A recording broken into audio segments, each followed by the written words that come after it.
Super Mario World 11 Exit No Cape Glitchless.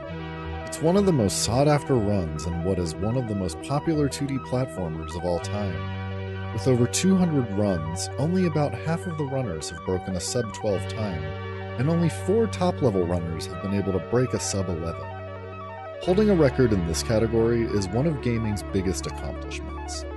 Precision movements and frame-perfect button presses, both requirements to hold a record in this category. Let's take a look at these gamers and see how they accomplish— Hold it! Hang on. Yep, cut the music. This is not a summoning salt video. Oh my, no. No, we're not here today to talk about the glory of speedrunning, glorious as it may be. Nah, I want to look at what I would consider to be a darker side of it. Cue my little intro sound. Alright, so before we dive into this, I feel like I need to preface the video by saying speedrunning is so fucking cool. Please don't take any of this as me bashing speedrunning or the speedrunning community or anything like that. What some people are able to achieve is absolutely insane, and the tight-knit communities that can pop up around even some of the most obscure games, it's so fucking awesome. However, as someone who used to speedrun a handful of games, and on occasion still makes attempts, I would be remiss if I didn't warn you that attempting to speedrun a game that you really enjoy can abso-fucking-lutely ruin that game for you. What? So what am I talking about here, right? What's the best way to explain this? Like, okay, think about your favorite game of all time. What's that? What'd you say? Castlevania Symphony of the Night? Oh, hey, that's a great pick. It's in my top 3. I give it a replay like once a year. That is always a banger. Good, awesome, good favorite game. Oh, you want to speedrun it? Okay, well, cool. All right, I'll help you out. First, let's pick a category. Let's say a la carte any percent. So, all right, step 1, read the rules. Make sure, your run isn't going to break any. You got to know when the time starts, stuff like that. All right, now before you even attempt your first run, I'd recommend that you watch a few others and try to memorize, what they do. What are they doing? Not the world record run. You're not there yet, right? Pick a nice, modest run. There are 215 runs in this category. I'd say let's shoot for somewhere in the middle, like 101st place. Sounds good. Let's see what they've got. All right, so there's some tight Richter speed text. That's cool, and they're grabbing hearts and stuff. Okay, it looks like you can skip the dialogue with Dracula. I didn't even know that. I would never skip it. It's the best part of the game.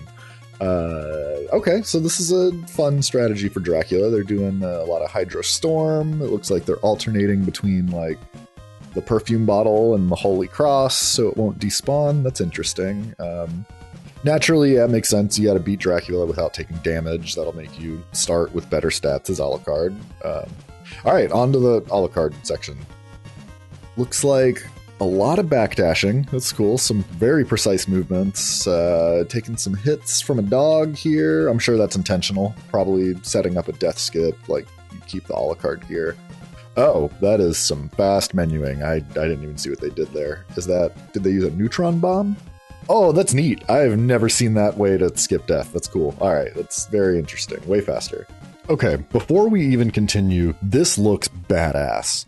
This person is in 101st place, and this is cool as fuck to watch. But if you plan on attempting to be as good as just this person, just in these first 2 minutes of the 21-minute run, you've got a lot to learn. So, get to it. Start dissecting everything this runner is doing. Start researching video guides and reading through the forums and the guides on speedrun.com, and they'll give you an idea on what the hell this person's even doing. You got questions, join the Discord, start talking to them, you might get some friendly insight. And finally, get comfy. You're gonna be here for a while. This is a game that I absolutely adore, and I like to think that I'm at least above average at it. How many times is it going to take me before I can nail just this Richter section with a somewhat similar time? Alright, so, sparing you guys about an hour that it took me just practicing this run, it ended up taking about 45 runs for me to get a similar time. And hey, I'm happy with this run. It's 3 seconds off from that runner's time. That works for me. That's as far as I want to take it down for the time being. This is what I'm getting at. I love this game. This is one of my all-time favorite games. And hey, I'm pro at fighting Dracula as Richter now. Pro enough that I had to change my shirt here. But if I were to keep going, if I were to learn the rest of the run, I would no longer be having fun playing the game. Like shit, I already wasn't having a lot of fun trying to learn just this section alone. I have stupid fingers. I've never been good at Richter's moves. That dash forward one, it's like hold up, then do a counterclockwise circle, press forward and attack. I can't get the timing down. I'm not a fighting game guy, like button combos and shit don't make sense to me. But this strategy is now locked into my brain as the optimal way to play the game. And anytime I play this game, well, it's practice now. It's going to be a rehearsal for my next actual PB attempt. It's why I don't want to speedrun games that I love anymore. I don't want to play this and skip the fucking cheese dialogue at the beginning. Every time I do my yearly replay of Castlevania Symphony of the Night, this voice acting is the highlight of the game for me. Give me that... What is a man? A miserable little pile of secrets! But that's slow. That is suboptimal. And if I want to hit my PB or have any kind of shot at getting a solid time, sacrifices must be made.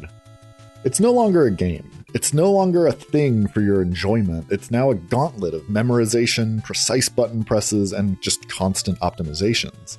Quite frankly, it sucks the fun out of the game and turns it into a job. It's like the difference between improv and acting.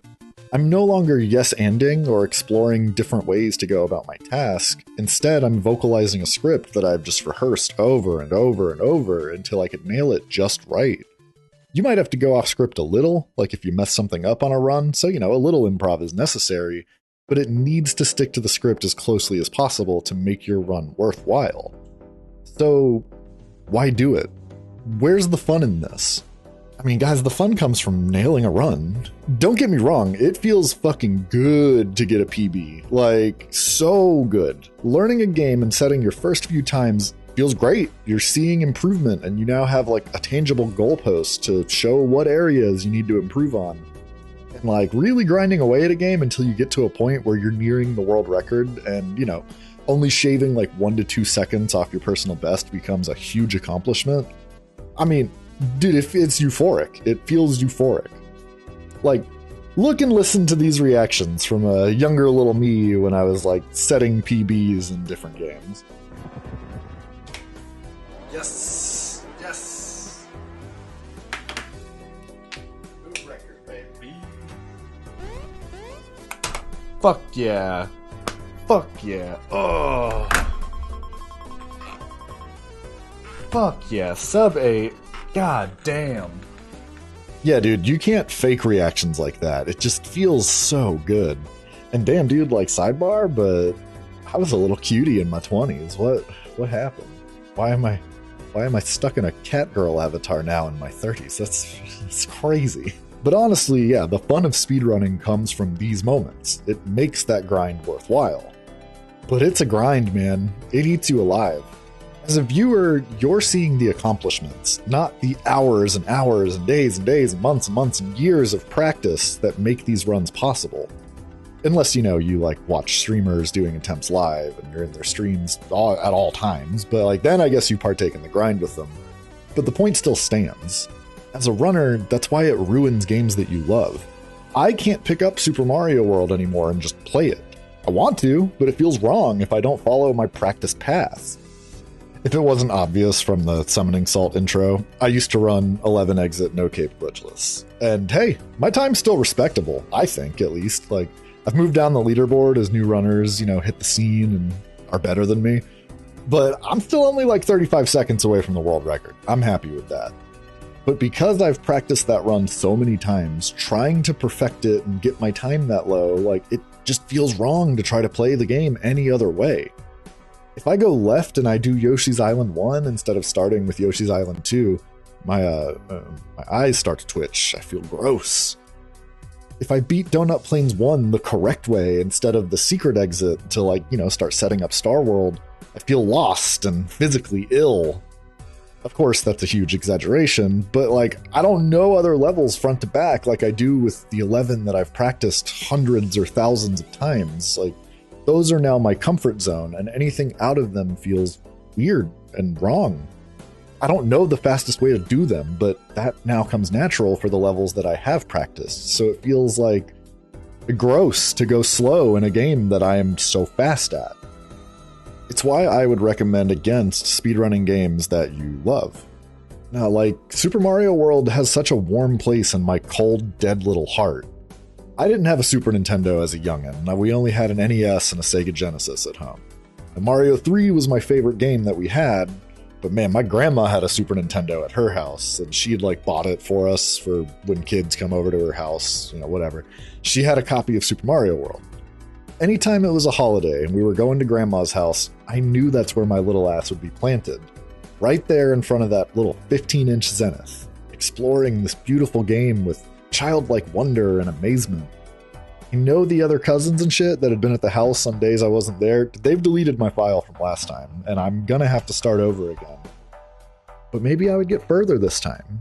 Maybe I could finally get past this cave area and I could see what else was in the game. Oh, never mind. Turkey's ready. Time to turn off the game and go give thanks and whatnot. Hey, maybe my file will still be here when we come back for Christmas. Fuck, man, like, I will never be able to enjoy a game like that again for as long as I live. And I won't be able to enjoy Super Mario World like that ever again. One, because I now own multiple copies and different ways to play it. And two, because I've drilled the game down to a science now, and I feel like I have to run it the same way every time. I recently read or heard someone say on a podcast or something that nostalgia is toxic. I get that sentiment. You yearn for a time, a feeling that you will never get to experience again. It's toxic for you because you're going to bum yourself out reaching for something that you can never have. Like, for a fleeting second, you may feel that tinge of how you felt in that moment as a child, but then it drifts away, leaving you wanting more while your current reality sets back in, and you remember that, hey, you're just an adult with responsibilities and shit now, and it kind of makes you feel sad. That's how I feel about Super Mario World now. I guess I started running it because it held a special place in my past. I replayed those first few levels 100 times as a kid because I always had to start a new file when I would go to grandma's house. It makes it the perfect game to speedrun, right? Wrong! Now I will never be able to revisit Dinosaur Land and truly enjoy myself again. Even if I go against my run, I'll still have that stinging pain telling me that I'm playing the game wrong. And you will too when you start practicing that Symphony of the Night run that you just won't shut up about. Dude, we get it. You want to speedrun it. Calm down. But hey, I live to be proved wrong. Perhaps, just maybe, there is a way to reinvigorate my love for the game and reward me for playing it a different way than my practiced runs. New video about that coming soon that ties into this one. So, smash that subscribe button. Dude, what the fuck? Oh, you hit it too hard. You broke it through my monitor. Ew. Oh, gross. Why does it smell like that? Is this what YouTube smells like?